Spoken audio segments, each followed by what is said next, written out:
नमो भगवती वासुदेवाय नमो।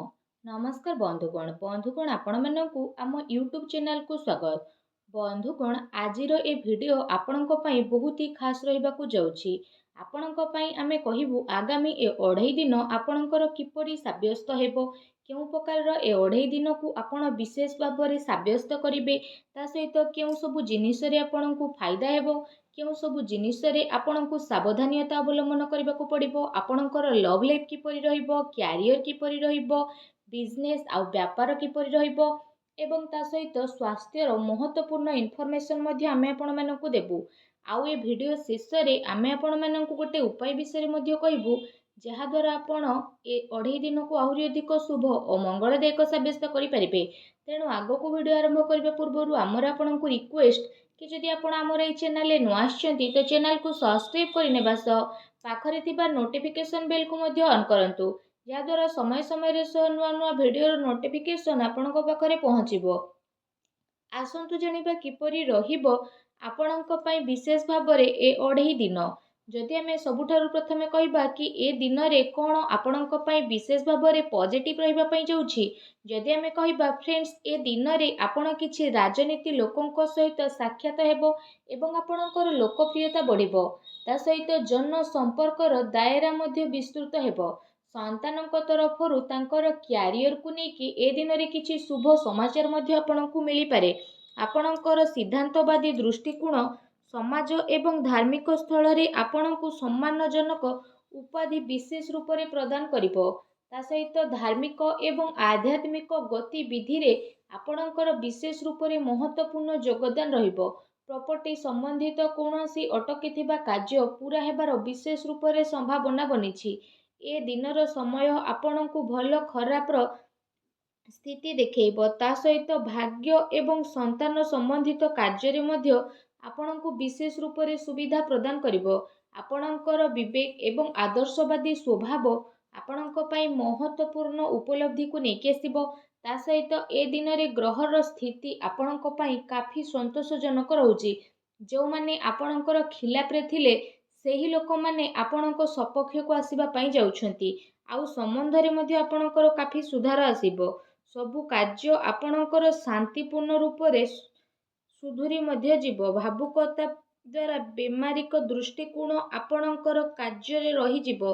ता सहित आपणकर सकारात्मक एवं संतुलित भावना आपणको आगको बढ़ेबा एवं निजर कार्य को सुचारू रूप रे संपन्न करिबारे सहायता प्रदान करिबो।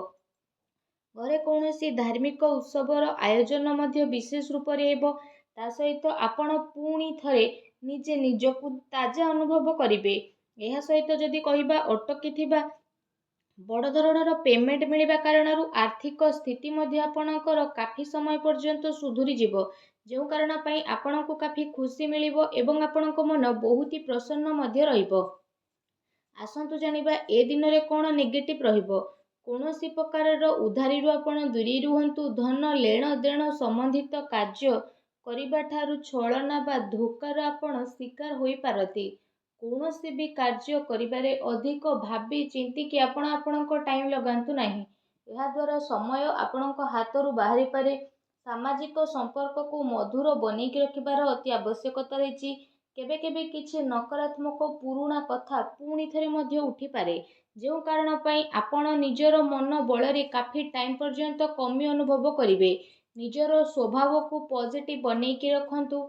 एहा सहित ए कथार मध्य आपणको ध्यान देबार आवश्यकता रहिछि कि आपणकर सरल स्वभावर किछि लोक माने नाजायज फायदा मध्य उठाई पारती, जो कारण पई आपणकर मनर स्थिति किछि विचलित मध्य होई पारे।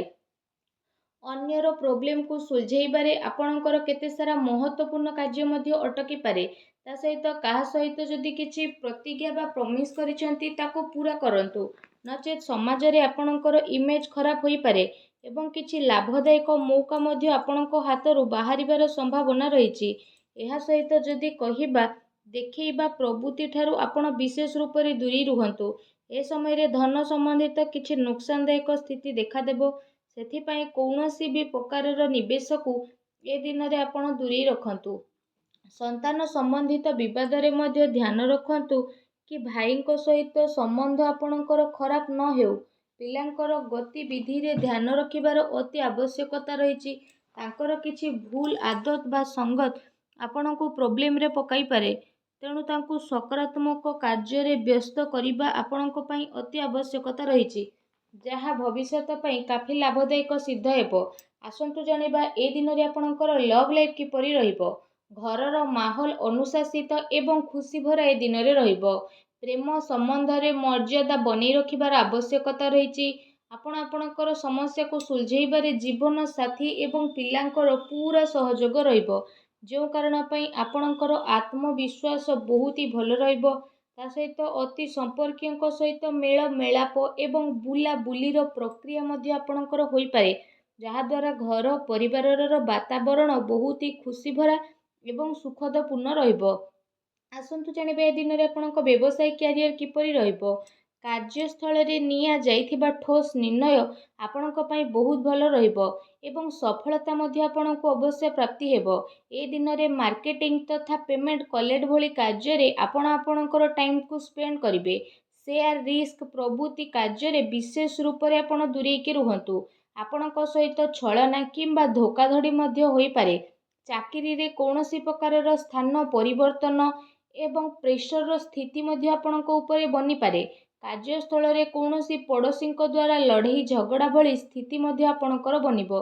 କିଛି କାନୁନି ବା ନିବେଶ ସମ୍ବନ୍ଧିତ ଜଟିଳତାର ମଧ୍ୟ ଆପଣଙ୍କୁ ବିଶେଷ ରୂପରେ ସାମ୍ନା କରିବା ପାଇଁ ପଡ଼ିବ। ବ୍ୟବସାୟିକ କାର୍ଯ୍ୟ ପ୍ରଣାଳୀରେ ପରିବର୍ତ୍ତନ ଆଣିବା ଆପଣଙ୍କ ପାଇଁ ଅତି ଆବଶ୍ୟକ ରହିଛି, ଯେଉଁଥିପାଇଁ ଆହୁରି ଅଧିକ ଭଲ ପରିଣାମ ଆପଣଙ୍କୁ ହାସିଲ ହେବ। ତା ସହିତ ବ୍ୟବସାୟିକ ପ୍ରତିଷ୍ଠାନରେ ଅନୁଭବୀ ଏବଂ ପରିବାରର ବରିଷ୍ଠ ଲୋକଙ୍କର ଅନୁମତି ଏବଂ ସହମତି ଦ୍ୱାରା କାର୍ଯ୍ୟ କରିବା ଦ୍ୱାରା କାଫି ସମସ୍ୟା ସବୁ ଆପଣଙ୍କର ଆସାନୀରେ ଦୂରେଇ ଯିବ। ଧନ ଲେଣଦେଣ ସମ୍ବନ୍ଧିତ କାର୍ଯ୍ୟରେ ଅଚାନକ କୌଣସି ଲାଭଦାୟକ ସ୍ଥିତି ମଧ୍ୟ ଆପଣଙ୍କର ବନିବ, ଯେଉଁ କାରଣ ପାଇଁ ଆପଣଙ୍କୁ କାଫି ଖୁସି ଅନୁଭବ ହେବ। କାର୍ଯ୍ୟ କ୍ଷେତ୍ରରେ ଆପଣ ଯାହା ପରିବର୍ତ୍ତନ ସମ୍ବନ୍ଧିତ ଯୋଜନା ବନଉଥିଲେ, ସେସବୁ ଉପରେ ଏବେ ଭଲ ସମୟ ଆସିଯାଇଛି। ଏ ସମୟରେ ଆପଣ ଅଧିକତମ ଊର୍ଜା ନିବେଶ ସମ୍ବନ୍ଧିତ କାର୍ଯ୍ୟରେ କରିବେ। ବର୍ତ୍ତମାନର ଗତିବିଧିରେ ନିଜର ଧ୍ୟାନକୁ କେନ୍ଦ୍ରିତ କରନ୍ତୁ, ଏହା ଆପଣଙ୍କ ପାଇଁ ବହୁତ ଭଲ ରହିବ। ଆସନ୍ତୁ ଜାଣିବା ଏ ଦିନରେ ଆପଣଙ୍କର ସ୍ୱାସ୍ଥ୍ୟ କିପରି ରହିବ। ଏ ଦିନରେ ଆପଣଙ୍କ ସ୍ୱାସ୍ଥ୍ୟ ବହୁତ ଭଲ ରହିବ, କିନ୍ତୁ ଦିନଚର୍ଯ୍ୟାକୁ ବ୍ୟବସ୍ଥିତ ବନେଇକି ରଖିବା ଆପଣଙ୍କ ପାଇଁ ଅତି ଆବଶ୍ୟକ ରହିଛି। ଏଥିପାଇଁ ଆପଣ ଆପଣଙ୍କ ଖାଦ୍ୟପେୟ ଉପରେ ଧ୍ୟାନ ଦିଅନ୍ତୁ। ଆପଣ ନିଜର ସ୍ୱାସ୍ଥ୍ୟକୁ ଆହୁରି ଅଧିକ ଭଲ ରଖିବା ପାଇଁ ପ୍ରତ୍ୟେକ ଦିନ ଯୋଗ କରନ୍ତୁ, ବ୍ୟାୟାମ କରନ୍ତୁ ଏବଂ ସୁସ୍ଥ ରୁହନ୍ତୁ। ଆସନ୍ତୁ ଜାଣିବା ଏ ଦିନରେ ଆପଣଙ୍କ ପାଇଁ କ'ଣ ବିଶେଷ ଉପାୟ ରହିଛି। ଏ ଦିନରେ ଆପଣ ସ୍ନାନ ଆଦି ବିଶେଷ ଭାବରେ କରିସାରିବା ପରେ 7ଟି କନ୍ୟାଙ୍କୁ ଘରକୁ ଡାକିକି ପ୍ରସାଦ ସ୍ୱରୂପ ତାଙ୍କୁ କ୍ଷୀରି ଖୁଆନ୍ତୁ ତଥା ତାଙ୍କୁ ବିଶେଷ ରୂପରେ ଦକ୍ଷିଣାରେ କିଛି ପଇସା ଏବଂ କିଛି ହଳଦିଆ ରଙ୍ଗର ବସ୍ତ୍ର ଦେଇକି ବିଦା କରନ୍ତୁ। ଏପରି କରିବା ଦ୍ୱାରା ମା ଲକ୍ଷ୍ମୀ ବହୁତ ଶୀଘ୍ର ପ୍ରସନ୍ନ ହେବେ ଏବଂ ଆପଣଙ୍କର ସମସ୍ତ କଷ୍ଟକୁ ଦୂର କରିବେ।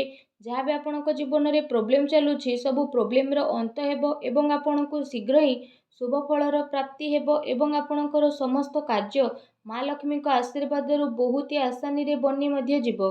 ମା ଲକ୍ଷ୍ମୀଙ୍କ ଆଶୀର୍ବାଦ ଆପଣଙ୍କୁ ପ୍ରାପ୍ତ ହେଉ। ସଚ୍ଚା ଦିଲରେ କମେଣ୍ଟ ବକ୍ସରେ ଜୟ ମା ଲକ୍ଷ୍ମୀ ଅବଶ୍ୟ ଲେଖନ୍ତୁ ଏବଂ ଭିଡ଼ିଓକୁ ଲାଇକ୍ କରିବା ପାଇଁ ଆଦୌ ବି ଆପଣ ଭୁଲନ୍ତୁ ନାହିଁ। ଧନ୍ୟବାଦ।